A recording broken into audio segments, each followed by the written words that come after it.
Hello everyone, allied and health care course field का एक बहुत ही डिमांडेड कोर्स बी ऑप्टोमेट्री, उसके बारे में हम लोग आज डिस्कस करेंगे कि ये कोर्स है क्या, इसमें पढ़ते क्या हैं और इसको पढ़ने के बाद जॉब कैसे मिलता है और जॉब में काम क्या करना होता है। इन सभी चीज़ों के बारे में हम लोग डिस्कस करेंगे। फर्स्ट थिंग कि ऑप्टोमेट्री होता क्या है।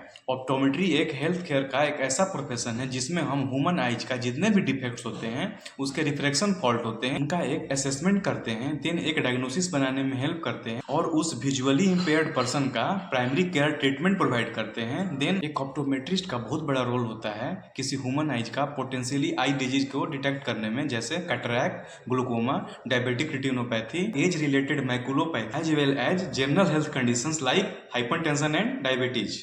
अब बात करते हैं कि ऑप्टोमेट्री का सिलेबस क्या है। वैसे तो सिलेबस बहुत ब्रॉड है, बट मैं आपको 7 पॉइंट्स बताऊंगा जिससे आपको सिलेबस का कुछ आइडिया लग जाएगा कि इसमें पढ़ते क्या है। First, assessment, prescribing, management and dispensing of various optical aids like spectacles, contact lens, low vision aids, assistive devices for all age groups। इसमें हम ह्यूमन आई का एक असेसमेंट करते हैं, देन एक ऑप्टिकल एड्स प्रोवाइड कराते हैं like goggles, contact lenses etc। Second, diagnosis and management of ocular and related systemic like diabetes, hypertension and auto immune disorders. इसमें हम पेशेंट के जितने भी सिस्टमिक डिजीज होते हैं जो डायरेक्ट आई को डिफेक्ट करते हैं, उसको डायग्नोसिस करने में हेल्प करते हैं, देन एक आई लेवल पे जो ट्रीटमेंट होता है उसको प्रोवाइड कराते हैं। Third, diagnosis and management of non strabismic binocular vision anomaly. ये एक आई की डिजीज होती है जिसमें पेशेंट का दोनों आंख साथ में काम नहीं कर पाता और उसको नजदीक की चीजें देखने में बहुत दिक्कत होती है और इसके बहुत सारे लक्षण आते हैं जैसे headaches, migraine, blood vision, diplopia. तो इसमें जितने भी नॉन इन्वेसिव प्रोसीजर होता है वो एक ऑप्टोमेट्रिस्ट ही करता है।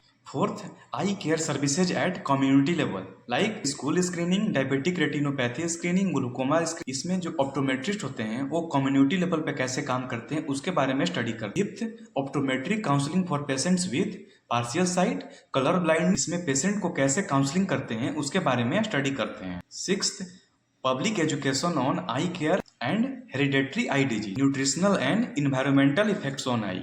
इसमें हम पब्लिक को अवेयर करते हैं कि कैसे आंखों को देखभाल करें, कैसे साफ सफाई रखें और कौन सा ऐसा डाइट लें जिससे आंखों को हेल्दी रहें। Seventh, examination and visual rehab of patients with low vision. इसमें low vision and profound visual impaired patient को विजुअल रिहैब कराते हैं। अब बात कर लेते हैं ड्यूरेशन ऑफ द कोर्स। पहले ये कोर्स 4 साल का हुआ करता था, बट इस बार 2026 सेशन से इस कोर्स को 5 साल का कर दिया गया एनसीएचपी गाइडलाइंस के अनुसार। 4 year theory and 1 year complete internship. बात करें एलिजिबिलिटी क्राइटेरिया का तो इसमें 2 पार्ट है। फर्स्ट पार्ट, आपका 10th पास आउट होना चाहिए, 12th में फिजिक्स, केमिस्ट्री, बायोलॉजी या मैथमेटिक्स होना चाहिए। सेकंड थिंग, अगर आप ऑप्टोमेट्री रिलेटेड कोई भी डिप्लोमा कोर्स किए हैं जैसे diploma in ophthalmic assistant, diploma in vision technician, diploma in optometry technician, तो आप बी ऑप्टोमेट्री में डायरेक्ट सेकंड ईयर में एडमिशन ले सकते हैं लेटर एंट्री के थ्रू। बात कर लेते हैं जॉब प्रोफाइल का कि बी ऑप्टोमेट्री करने के बाद कहाँ कहाँ जॉब कर सकते हैं। First, lens manufacturing companies, contact lens companies. Second, pharmaceutical and surgical instrument companies. Third, private practice by open there on clinic. Fourth, super speciality hospital and eye hospital and institution. Fifth, work as a professor in optometry college.